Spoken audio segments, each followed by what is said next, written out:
Hello. This is going to be a very chillness. Been a while since I've read this.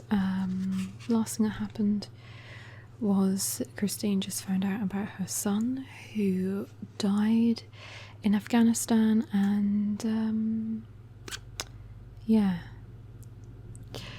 I mean, it's not happy. Okay. Later, Ben brought down a box and put it on the coffee table in front of us. I keep these upstairs, he said, for safety. From what? I thought. The box was grey, made of metal. The kind of box in which one might keep money or important documents. Whatever it contains must be dangerous. I imagined wild animals, scorpions and snakes, hungry rats, venomous toads, or an invisible virus, something radioactive. Stupid woman. For safety, I said. He sighed. There are some things it wouldn't be good for you to stumble on when you're by yourself. Some things that it's better if I explain to you. He sat next to me and opened the box. I could see nothing inside but paper.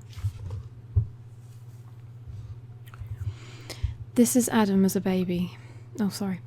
This is Adam as a baby, he said, taking out a handful of photographs and handing one to me. It was a picture of me on a street. I am walking towards the camera, with a baby, Adam, strapped to my chest in a pouch. His body is facing mine, but he is looking over his shoulder at whoever is taking the picture. The smile on his face, a toothless approximation of my own. You took this? Ben nodded. I looked at it again. I was torn. No, it was torn. Its edges stained, the colours fading as if it was slowly bleaching to white. Me, a baby.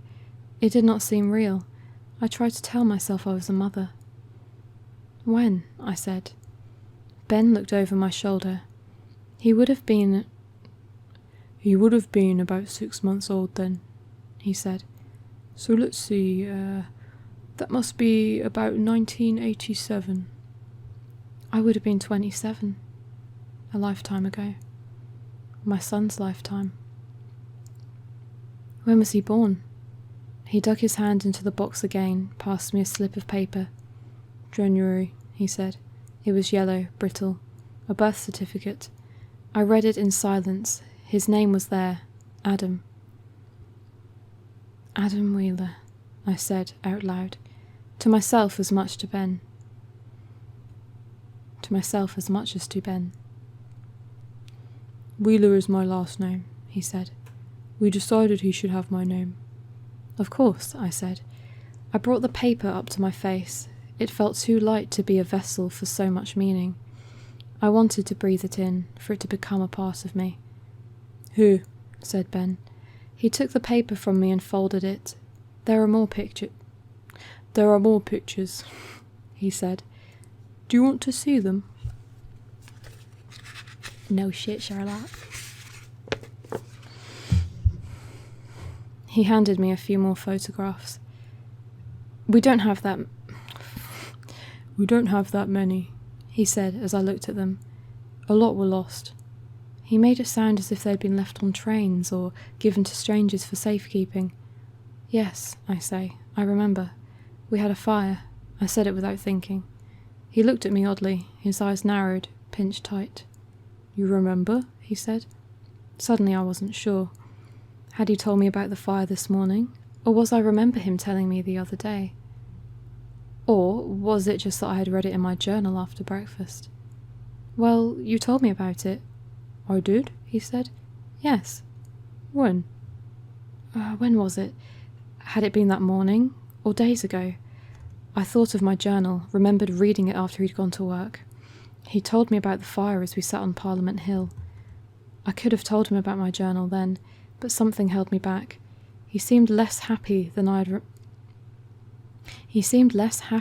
remembered something. I bet he would. Before you left for work, I said. When we looked through the scrapbook, you must have, I suppose. He frowned. It felt terrible to be lying to him, but I didn't feel able to cope with more revelations. How would I know otherwise? He looked directly at me. I suppose so. I paused for a moment, looking at the handful of photographs in my hand. They were pitifully few, and I could see that the box didn't contain any more. Were they really all I could ever have? Were they really all I would ever have to describe my son's life? How did the fire start? I said. The clock on the mantelpiece chimed. It was years ago, in our old house. The one we lived in before we came here. I wondered if he meant the one I'd been to. We lost a lot of things, books, papers, that kind of stuff. But how did it start? I said. For a moment he said nothing. His mouth began to open and close. And then he said, It was an accident, just an accident. I wondered what he wasn't telling me. Had I left a cigarette burning, or the iron plugged in, or a pot to boil dry? I imagined myself in the kitchen I had stood in the day before yesterday, with its concrete worktop and white units. But years ago, I saw myself standing over a sizzling fryer, shaking the wire basket that contained the sliced potatoes that I was cooking, watched as they floated to the surface before rolling and sinking back under the oil. I saw myself hear the phone ring, wipe my hands on the apron I had tied around my waist, go into the hall. What then? Had the oil burst into flames as I took the call? Or had I wandered back into the living room, or up to the bathroom, with no recollection of ever having begun to cook dinner? I don't know. Can never know. But it was kind of Ben to tell me that there had been an accident. Domesticity has so many dangers for someone without a memory. And another husband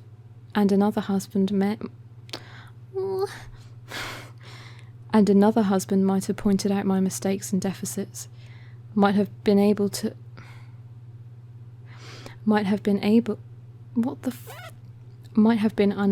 resist taking the moral high ground. I touched his arm and he smiled. I thumbed through the handful of photographs. There was one of Adam wearing a plastic cowboy hat and a yellow neckerchief, aiming a plastic rifle at the person with the camera. And in another he was a few years older. His face thinner, his hair beginning to darken. He was wearing a shirt buttoned to the neck and a child's tie. That was taken at school, said Ben. An official portrait. He pointed to the photograph and laughed. Look, it's such a shame. The picture's ruined. The elastic of the tie was visible, not tucked under the collar. I ran my hands over the picture. It wasn't ruined, I thought. It was perfect. I tried to remember my son, tried to see myself kneeling in front of him with an elasticated tie, or combing his hair, or wiping dried blood from a grazed knee. Nothing came. The boy in the photograph shared a fullness of my mouth. The boy in the photograph shared a fullness of mouth with me, and had eyes that resembled, vaguely, my mother's, but otherwise he could have been a stranger. Ben took out another picture and gave it to me. In it, Adam was a little older, maybe 7. Do you think he looks like me? He said. He was holding a football, dressed in shorts and a white shirt. His hair was short, spiked with sweat. A little, I said. Perhaps. Ben smiled, and together we carried on looking at the photographs. They were mostly of me and Adam, the occasional one of him alone. Ben must have taken the majority. In a few he was with friends. A couple showed him at a party. Wearing a pirate costume, carrying a cardboard sword. In one he had held a small black dog. There was a letter tucked among the pictures. It was addressed to Santa Claus and written in blue crayon. The jerky letters dance across the page. He wants a bike, he says, or a puppy, and promises to be good. It is signed, and he has added his age, 4. I don't know why, but as I read it my world seemed to collapse. Grief exploded in my chest like a grenade. I had been feeling calm, not happy, not even resigned, but calm. And that serenity vanished, as if vaporized. Beneath it I was raw. I'm sorry, I said, handing the bundle back to Ben. I can't. Not now. He hugged me. I felt nausea rise in my throat, but swallowed it down. He told me not to worry, told me I would be fine, reminded me that he was here for me, that he would always be. I clung to him and we sat there, rocking together. I felt numb, totally removed from the room in which we sat. I watched him get me a glass of water. Watched as he closed the box of photographs. I was sobbing. I could see he was upset too, yet already his expression seemed tinged with something else. Resignation, it could have been, or acceptance, but not shock. With a shudder I realised that he has done all this before. His grief is not new. He has had the time to bed down within him, to become part of his foundations, rather than something that rocks them. It is only my grief that is fresh, every day. I made an excuse. I came upstairs, to the bedroom, back to the wardrobe. I wrote on. Oh, snappy doodles.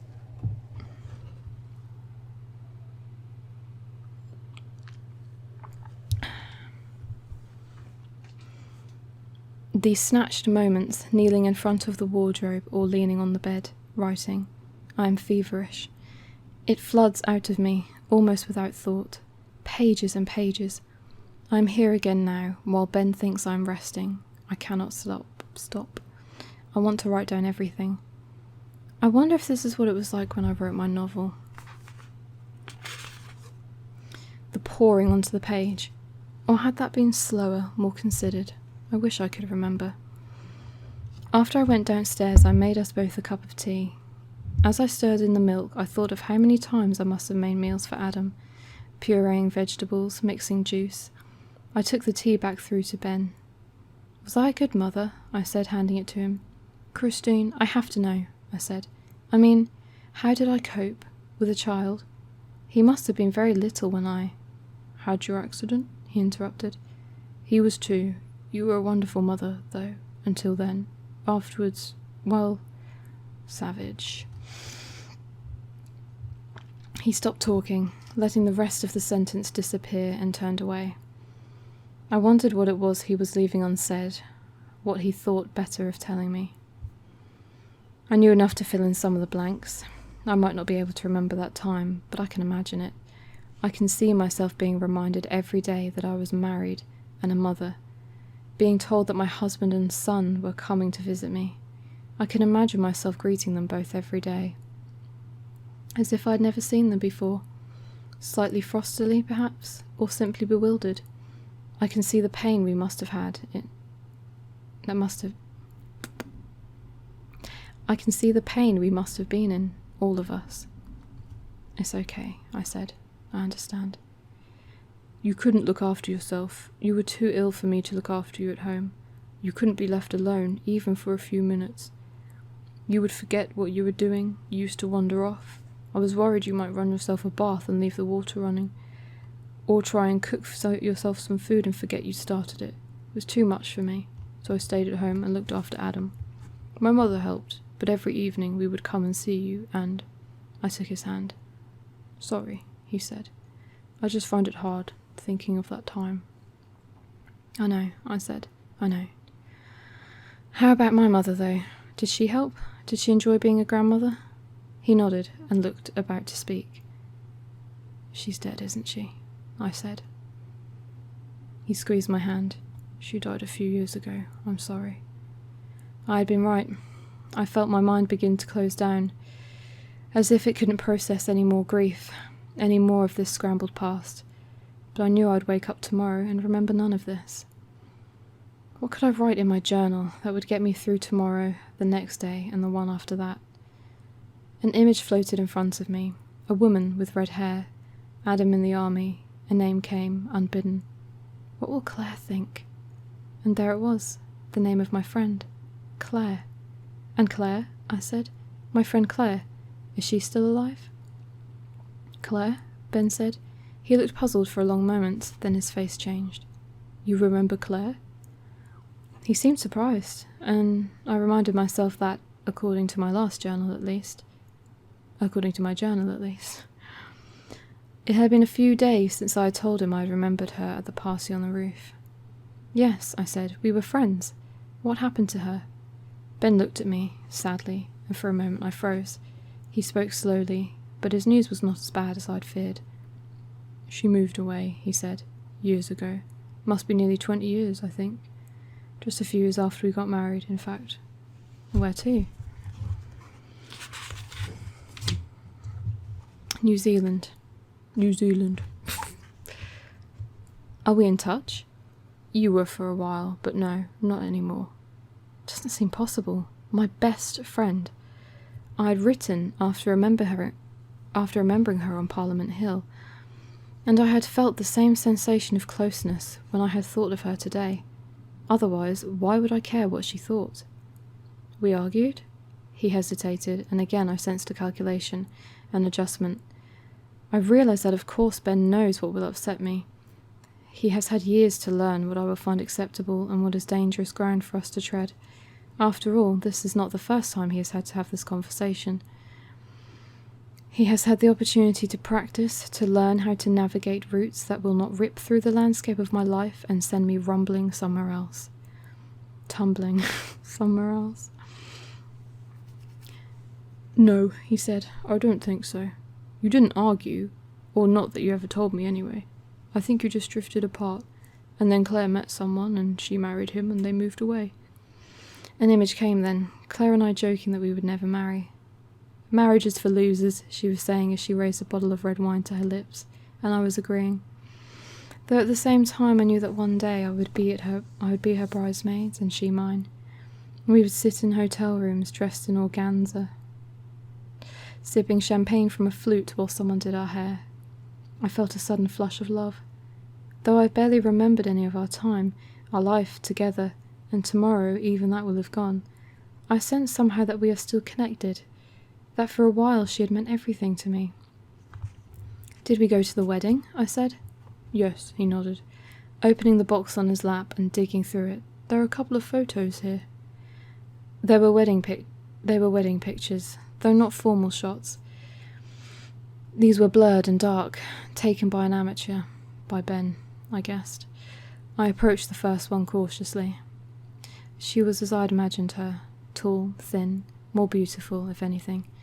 She was standing on a cliff top, her dress diaphanous? Blowing in the breeze, the sun setting over the sea behind her. I put the picture down and looked through the rest. In some she was with her husband, a man I didn't recognise. And in others I had joined them, dressed in pale blue silk, looking only slightly less beautiful. It was true, I had been a bridesmaid. Are there any of our wedding? I said. He shook his head. They were in separate album, he said. It was lost. Of course, the fire. I thought I put that on silent. I handed the photos back to him. I felt like I was looking up another life, not my own. I desperately wanted to get upstairs, to write about what I had discovered. I'm tired, I said. I need to rest. Of course, he said, and held out his hand. Here. He took the bundle of photographs from me and put them back in the box. I'll keep these safe, he said, closing the lid. I came up here to my journal and wrote this.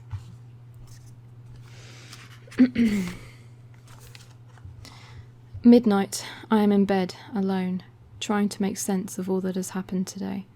All that I have learned. I don't know whether I can. I decided to take a bath before dinner. I locked the bathroom door behind me and looked quickly at the pictures arranged around the mirror. Now seeing only what was missing, I turned on the hot tap. Most days I realised I don't remember Adam at all, yet today he had come to me after I saw just one picture. Are these photographs selected so they will anchor me in myself without reminding me of what I have lost? The room began to fill with hot steam. I could hear my husband downstairs. He had turned on the radio and the sound of jazz floated up to me, hazy and indistinct. Beneath it I could hear the rhythmic slice of a knife on a board. He would be chopping carrots, onions, peppers, making dinner as if this was a normal day. For him it is a normal day, I realised. I am filled with grief, but not Ben. I don't blame him for not telling me every day about Adam, my mother, Claire. In his position I would do the same. These things are painful, and if I can go a whole day without remembering them, then I am spared the sorrow and the pain of causing it. How tempting it must be for him to keep quiet, and how difficult life must be for him, knowing that I carry these jagged shards of memory with me always, everywhere, like tiny bombs, and at any moment one might pierce the surface and force me to go through the pain as if for the first time, taking him with me. I undressed slowly, folding my clothes, placed them on the chair by the side of the bath. Naked, I stood in front of the mirror and stared at my alien body. I forced myself to look at the wrinkles in my skin, at my sagging breasts. I do not know myself, I thought. I recognized neither my body nor my past. I stepped closer to the mirror. They were there, across my stomach, on my buttocks and breasts. Thin, silvery streaks, the jagged scars of history.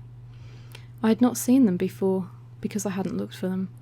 I pictured myself charting their growth, willing them to disappear as my body expanded. Now I'm glad they are there. A reminder. Imagine being like that and then being pregnant, and every morning you wake up and you don't know you're pregnant, and then you'll find out you're pregnant and it's like, shit, I'm pregnant. And then you wake up one morning going into labour, but you don't even remember you're pregnant, and suddenly you're going into labour. Wow. My reflection began to disappear in the mist. I am lucky, I thought. Lucky to have Ben, to have someone to look after me. Here, in what is my home, even if I don't remember it as such, I am not the only one suffering. He has been through what I have today, but will go to bed knowing that tomorrow he might have to do it all again. Another husband might have felt unable to cope or unwilling. Another husband might have left me. I stared into my own face, as if I was trying to burn the image into my brain, to leave it near the surface so that when I wake up tomorrow, it will not be so alien to me, so shocking. When it had completely vanished, I turned away from myself and stepped into the water. I fell asleep and drowned. Not really. I fell asleep. I did not dream, or I didn't think I had, but when I woke I was confused. I was in a different bathroom, the water still warm, a tapping on the door.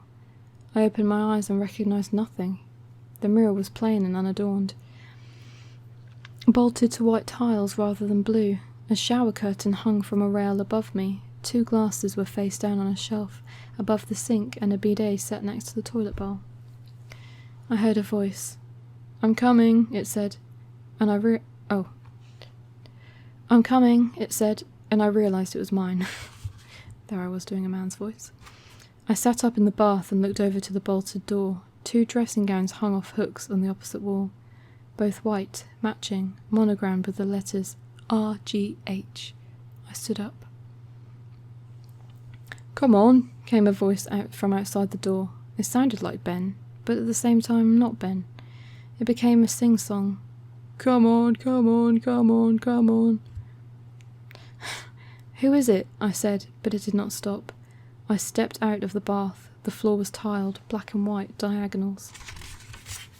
It was wet. I felt myself slip, my feet, my legs giving way. I crashed to the floor, pulling the shower curtain down on top of me. My head hit the sink as I fell. I cried out, "Help me!" I woke for real then, with another different voice calling me. "Christine? Chris, are you okay?" it said, and with relief I realised it was Ben and I had been dreaming. I opened my eyes. I was lying in a bath, my clothes folded on a chair beside me, pictures of my life taped to the pale blue tiles above the sink. "Yes," I said, "I'm fine. I just had a bad dream." I got up, ate dinner, then went to bed. I wanted to write, to get down all I'd learned before it disappeared. I wasn't sure I would have time to do so before Ben came to bed. But what could I do? I've spent so long today writing. I thought, surely he will be suspicious, will wonder what I've been doing upstairs alone. I have been telling him I am tired, that I need to rest, and he has believed me. I can't say I don't feel guilty. I have heard him creeping around the house, opening and closing doors softly as not to wake me. Well, I've been hunched over my journal, writing furiously, but I have no choice. I have to record these things. To do so seems almost more important than anything, because otherwise I will lose them forever. I must make excuses and return to my book. "I think I'll sleep in the spare room tonight," I said. "I'm upset. You understand?" He'd said yes, told me that he will check on me in the morning to make sure that I'm alright before he goes off to work, and kissed me goodnight. I hear him now, switching off the television, turning the key into the front door, locking us in. It would do no good for me to wander, I suppose. Not in my condition. Also, it's always good to lock your front doors to keep people out, you know? I cannot believe that in a few moments when I fall asleep I will forget about my son all over again. The memories of him had still seem, so real, so vivid. And I had remembered him even after dozing in the bath. It does not seem possible that a longer sleep will erase everything, yet Ben and Dr. Nash tell me that this is exactly what will happen. Do I dare hope that they are wrong? I am remembering. I'm sorry, I'm gonna do this. I am remembering more each day, waking, knowing more of who I am. Perhaps things are going well. Writing in this journal is bringing my memories to the surface. Perhaps today is a day I will one day look back on and realise as a breakthrough. I'm struggling now. It's alright, it's near the end. I am remembering more each day, waking knowing more of who I am. Perhaps things are going well. Writing in this journal is bringing my memories to the surface. Perhaps today is the day I will one day look back on and recognise as a breakthrough. It is possible. I am tired now. I will stop writing soon and then hide my journal, turn off the light, sleep. Pray that tomorrow I may wake and remember my son.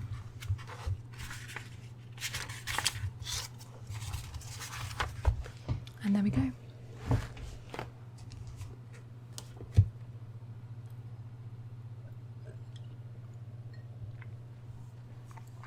Thank you for watching, and before you go to sleep, give this video a like. Thanks.